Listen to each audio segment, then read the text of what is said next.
Epístola do apóstolo João, capítulo 1. Primeira epístola, fica no final da Bíblia, não é? Fica no final da Bíblia, perto do Apocalipse. Todos encontraram? Se encontraram, digam amém. Deixa eu explicar para vocês antes de lermos o texto. Esse texto foi escrito no final do século 100, do primeiro século, do ano 100. Esse texto foi escrito no final do primeiro século, provavelmente depois do ano 70, quando Jerusalém foi invadida pelo general Tito. E esse texto foi escrito por João, não o João Batista, o João que batizou Jesus, o seu primo. Esse texto foi escrito por João, um dos apóstolos, um dos discípulos de Jesus. E o texto, ele foi escrito para a igreja que ficava na Ásia Menor. E você precisa entender o porquê essa carta foi escrita. Muitas vezes nós lemos a carta sem um conhecimento do fundo histórico e não entendemos muito bem por que João escreveu algumas coisas assim. Mas quando você entende um pouco do fundo histórico da carta, você passa a entender melhor. Veja que esse era um tempo de apostasia. Era um tempo em que havia uma doutrina gnóstica, o gnosticismo, que era uma mistura da filosofia grega com o judaísmo, estava invadindo a igreja. E qual era o problema do gnosticismo? O gnosticismo não acreditava na criação, não acreditava na encarnação de Jesus, não acreditava na ressurreição de Jesus. E agora esse ensinamento falso estava entrando na igreja, estava contaminando muitos na igreja. João então sente a necessidade de escrever uma carta combatendo o gnosticismo. E aí no capítulo 1, verso 1, ele começa assim, o que era desde o princípio, o que temos ouvido, o que temos visto com os nossos próprios olhos, o que contemplamos e as nossas mãos apalparam com respeito ao verbo da vida. O que ele estava dizendo para a igreja? Eu estava lá com ele. Aqueles que duvidam da encarnação de Jesus, aqueles que duvidam da ressurreição de Jesus, deixa eu informar vocês, quem está escrevendo aqui é João, um dos discípulos dele. Eu estava lá, eu toquei nele, eu almocei com ele, eu jantei com ele, eu andei com ele. Veja que João está dizendo o que era desde o princípio, o que temos ouvido, o que temos visto com os nossos próprios olhos, o que contemplamos, as nossas mãos apalparam com respeito ao verbo da vida. E a vida se manifestou, e nós a temos visto, e dela damos testemunho, e vô-la anunciamos, a vida eterna, a qual estava com o Pai e nos foi manifestada. O que temos visto e ouvido, anunciamos também a vós outros, para que vós igualmente mantenhais comunhão conosco. Ora, a nossa comunhão é com o Pai e com o seu Filho, Jesus Cristo.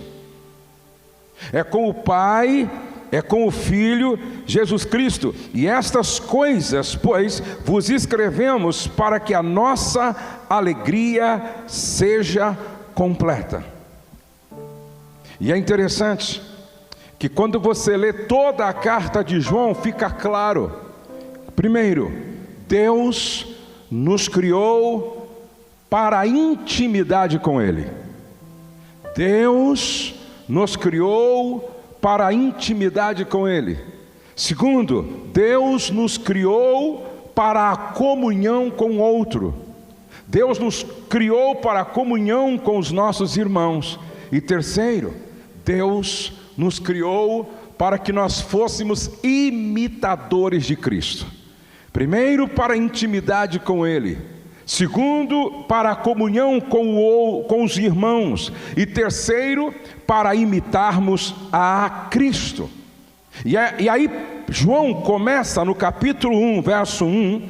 Ora, a mensagem que é da parte dele, temos ouvido e vos anunciamos, e é essa, que Deus é luz, e não há nele treva nenhuma.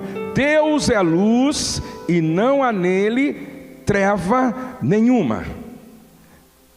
E é impressionante como João insiste: Deus é luz, Deus é luz, e não há nele treva nenhuma. O caráter de nossa pessoa é determinado pelo caráter do Deus a quem ela adora. O caráter de uma pessoa é determinado pelo Deus a quem ela adora. Por isso João começa descrevendo a natureza de Deus. Deus é luz. É da natureza de Deus revelar-se. É da natureza de Deus revelar-se, como a propriedade da luz é brilhar. Deus é luz também no sentido de possuir perfeição moral absoluta. Deus é luz no sentido de possuir perfeição moral absoluta, a pureza e a santidade de Deus. Deus é luz no sentido de que nada pode ficar oculto aos seus olhos. Nada pode ficar oculto diante de um Deus que é luz. Deus é luz no sentido de ser justo. Efésios 5, do verso 8 ao 14. Inclusive a Bíblia diz para mim e para você que nós devemos andar como filhos da luz. Romanos capítulo 3, verso 11 e 14. 1 Tessalonicenses capítulo 5, verso 4 ao 8. Deus como luz guia no caminho reto. O efeito da luz não é apenas fazer ver aos homens, mas capacitá-los a andar. Ninguém consegue andar bem, com segurança, quando falta a luz. Então a luz também nos diz respeito ao nosso andar com segurança. Deus como luz guia no caminho reto. O efeito da luz não é apenas fazer você ver aos homens, mas capacitá-los a andar, conduta reta. Não apenas visão clara, é o benefício que a luz proporciona. Aí, João começa a tratar de algumas heresias no capítulo 1 e o capítulo de número 2. Se dissermos que mantemos comunhão com Ele e andarmos nas trevas, mentimos e não praticamos a verdade.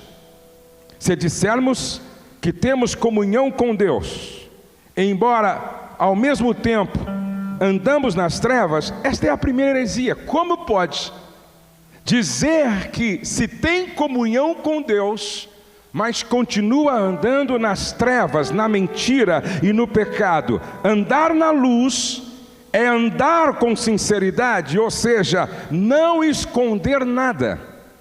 Luz nos fala de transparência, de verdade. Andar na luz é andar com sinceridade. E qual é o resultado desse andar na luz, com sinceridade, não escondendo, fazendo do seu estilo de vida um blefe? Verso de número 7. Se porém andarmos na luz, com sinceridade, com verdade, com honestidade, sem esconder nada, como Ele na luz está, mantemos comunhão uns com os outros, e o sangue de Jesus, seu Filho, nos purifica de todo o pecado. Leia comigo o verso 8 e 9. Se dissermos que não temos pecado nenhum, a nós mesmos nos enganamos e a verdade não está em nós. Se confessarmos os nossos pecados, Ele é fiel e justo para nos perdoar os pecados e nos purificar de toda injustiça. Se dissermos que não temos cometido pecado, fazemo-lo mentiroso e sua palavra não está em nós. A segunda heresia é a afirmação de que não temos pecado. Veja que João está combatendo essa doutrina gnóstica que estava penetrando na igreja, e esta era uma das heresias pregadas, de que não temos pecado. O espírito é essencialmente bom, e o corpo, matéria, é essencialmente má, e uma coisa não se mistura com a outra. Pregavam então que nós não tínhamos pecado. Essa é a primeira heresia era de que o pecado não nos afasta da comunhão com Deus, e a segunda heresia era pior, porque ela nega a própria existência do pecado. A atitude correta não é negar o pecado, mas é admiti-lo. A atitude correta não é negar o pecado, mas admiti-lo. E o resultado? Deus é fiel e justo para nos perdoar e nos purificar. A outra heresia, verso 10: se dissermos que não temos cometido pecado, fazemo-lo mentiroso, e a sua palavra não está em nós. Verso 1 do capítulo 2: filhinhos meus, estas coisas vos escrevo para que não pequeis. Se todavia alguém pecar, temos advogado junto ao Pai, Jesus Cristo o justo. A terceira heresia era a negação de que o crente seja susceptível ao pecado. Dizer que não cometemos pecado é apenas uma deliberada mentira, ou ser iludido. Realmente é acusar a Deus de mentiroso. O que a Bíblia diz? Todos pecaram e destituídos estão da glória de Deus. Dizer que nós não temos pecado é declarar Deus como mentiroso. Era uma outra heresia pregada, e João vem, derruba esta heresia. O propósito de João é impedir o pecado e não desculpá-lo. João faz isso negativamente, dizendo: não pequeis. Verso de número 1 do capítulo 2: não pequeis. Aí positivamente ele diz: se todavia alguém pecar, temos junto ao Pai um advogado. Um advogado que é a nossa propiciação. Um advogado que é a nossa propiciação. A provisão do Pai para o crente que peca está em seu Filho, que possui tríplice qualificação como advogado. Primeiro, seu caráter é justo. E é interessante que quando você contrata um advogado aqui, é um injusto defendendo um outro injusto. É um pecador defendendo outro pecador. E te cobra caro. Quanto melhor o advogado, maior o preço cobrado. Quando você olha para Jesus, o advogado é o justo, defendendo o injusto. É o santo, advogando a causa do pecador. E é interessante que no original, advogado é paracleto, aquele que assiste ficando ao lado. É aquele que assiste ficando ao lado. Só que Jesus, como advogado, tem duas coisas que você precisa prestar atenção. João, quando a gente contrata um advogado, é para o advogado nos defender, não é verdade? Dizendo ele não deve. Só que Jesus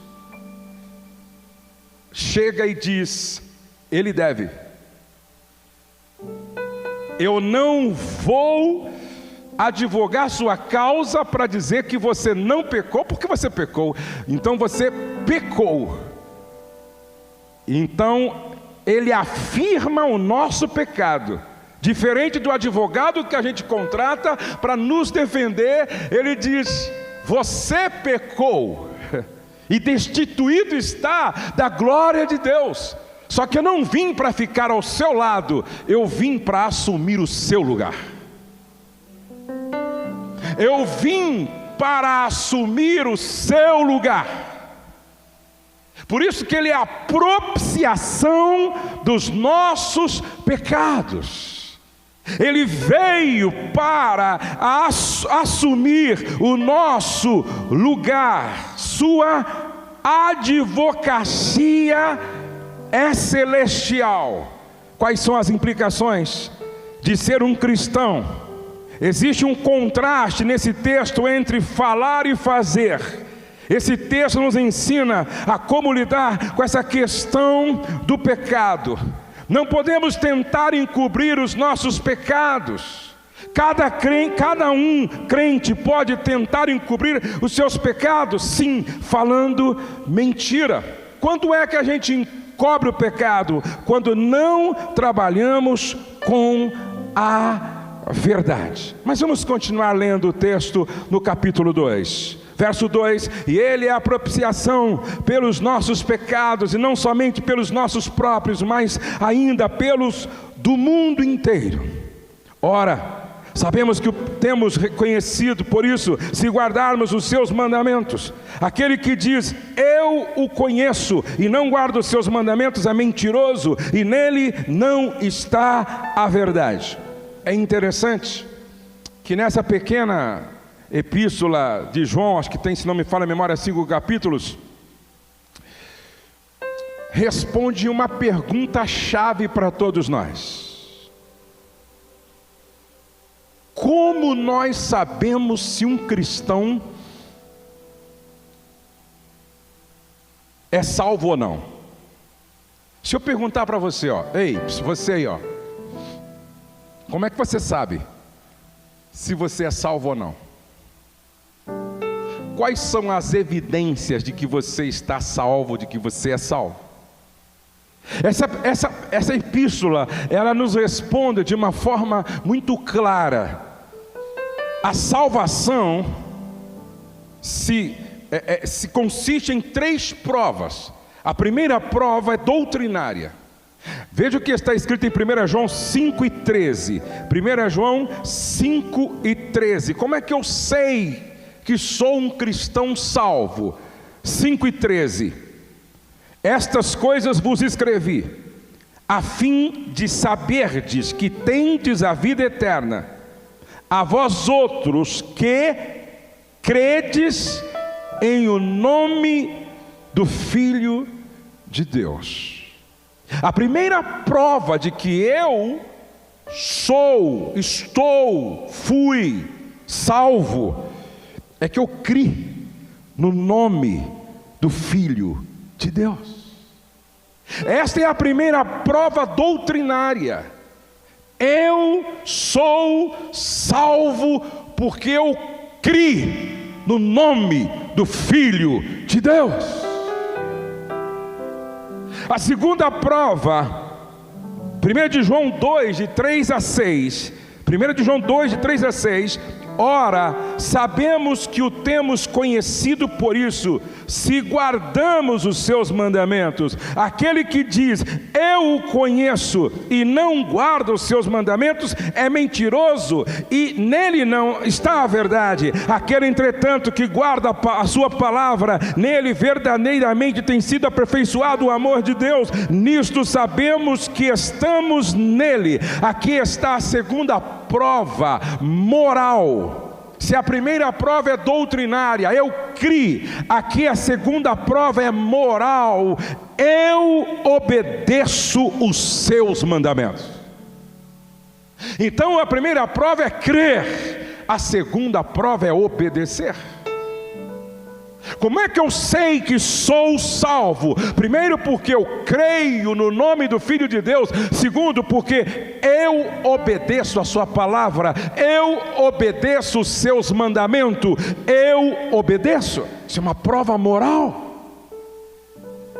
E qual é a segunda prova que evidencia de que eu sou salvo? Abra sua Bíblia aí em 1 de João, capítulo 4, verso 20 e 21, por favor. Capítulo 4, 20 e 21, a palavra de Deus diz assim: se alguém disser, amo a Deus, e odiar a seu irmão, é mentiroso, pois aquele que não ama o seu irmão, a quem vê, não pode amar a Deus a quem não vê.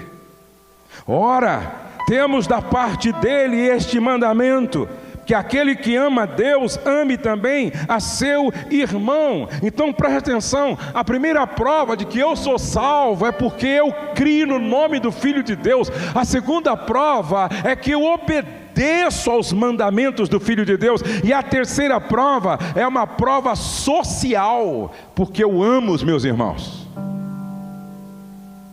Vocês guardaram, sim ou não? Então vamos lá. A primeira prova é porque eu creio no Filho de Deus. A segunda prova, porque eu obedeço aos mandamentos do Filho de Deus. E a terceira prova, porque eu amo os meus irmãos. O que João está dizendo para a igreja é exatamente isso. O gnosticismo é heresia.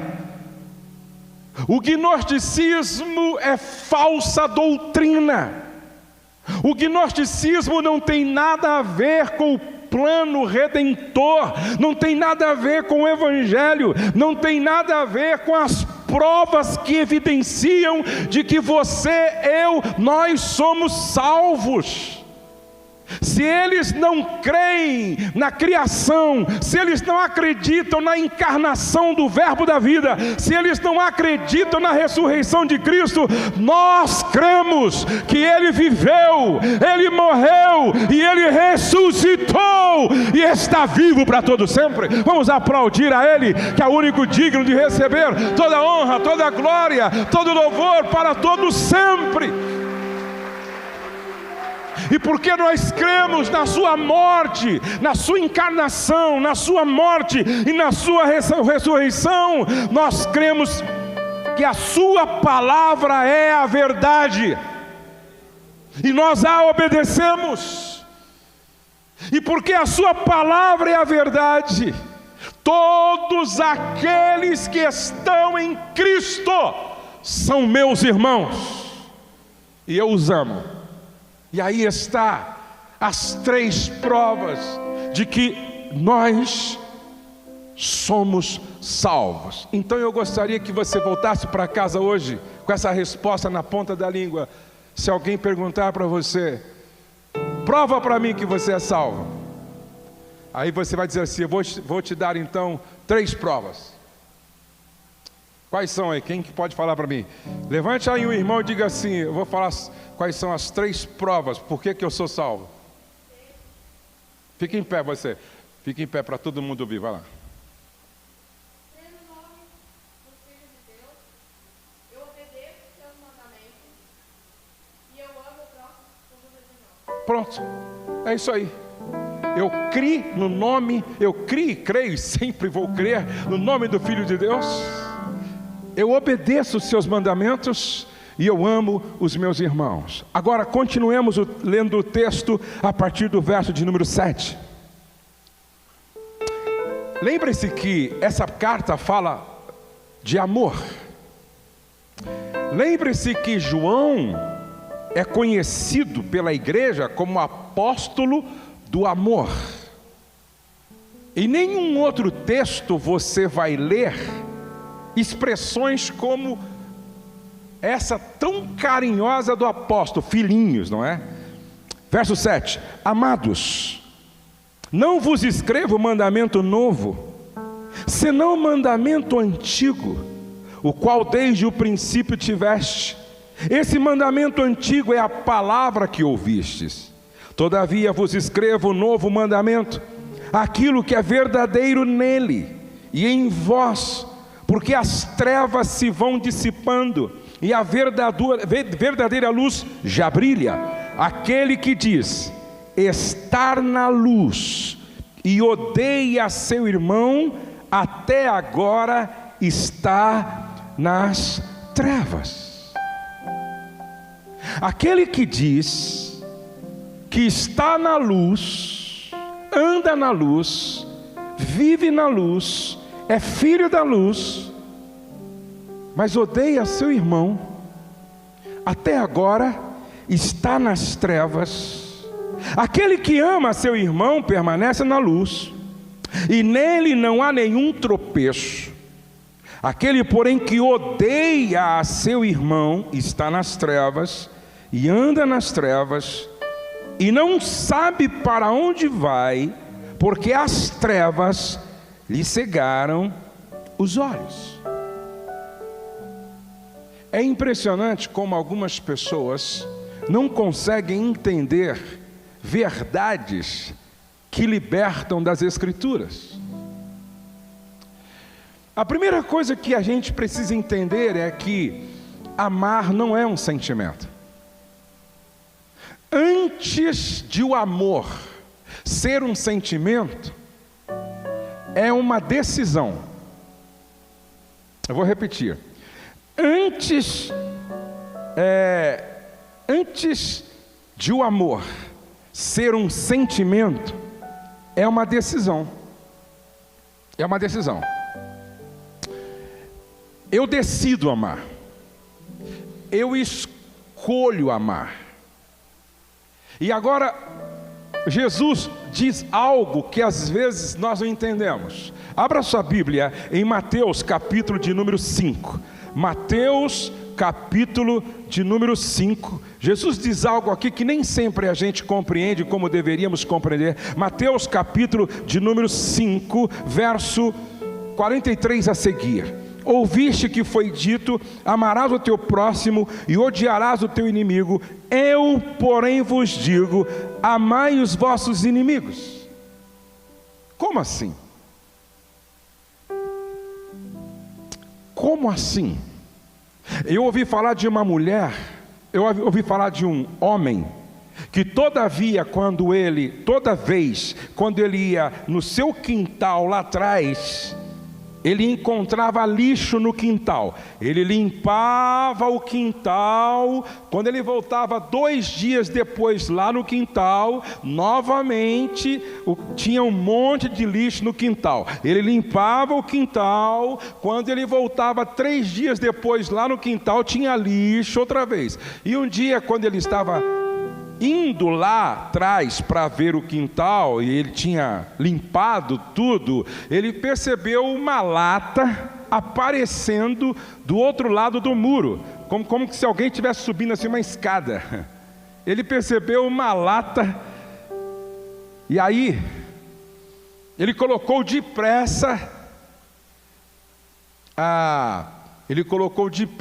a escada no muro, tipo assim, te peguei, né? O que você faria no lugar desse irmão? Hein? Ô Gilmar, o que você faria? Hein, Sibeli, o que você faria no lugar daquele irmão, hein? Hein, Marcel, o que você faria? Hein, João? Você limpa o quintal, vê que tem lixo. Hein, pastor Rogério, o que você faria com esse cidadão quando você pegou ele assim, ó, flagrou, né? Ele com a lata de lixo pronta para jogar no seu quintal outra vez. Mateus, é possível amar alguém que faz isso? Por isso que Jesus disse que para entrar no reino, você precisa fazer a opção pela porta estreita e pelo caminho apertado. Para entrar no reino, requer um comprometimento que vá além do proposto pela lei, porque Jesus, ele sobe o nível. Na lei se lê: ouviste que foi dito, amarás o teu próximo e odiarás o teu inimigo. Jesus então pega a régua e ele coloca um pouco mais acima. Ele nivela um pouco mais em cima, estabelece um novo padrão, e ele disse: eu, porém, vos digo, amai os vossos inimigos, e orai pelos que vos perseguem. Preste atenção. Amai os vossos inimigos e orai pelos que vos perseguem. E não é aquela oração que alguns costumam fazer: mata aquele desgraçado, Senhor, acaba com aquela vagabunda, Senhor. Não é esse tipo de oração. A oração aqui é uma oração que abençoa. É ser capaz de dizer assim: Senhor, todas as bênçãos que eu desejo para a minha vida, que caia sobre a vida dele. Senhor, que todas as bênçãos que eu desejo para os meus filhos, que venha sobre a vida dos filhos dela. Senhor, que todas as bênçãos que eu desejo para o meu casamento, que venha para o casamento dele. Preste atenção, que não é difícil gostar, o desafio é amar, porque a gente só gosta do que é gostoso. Como eu gosto de sorvete de piqui,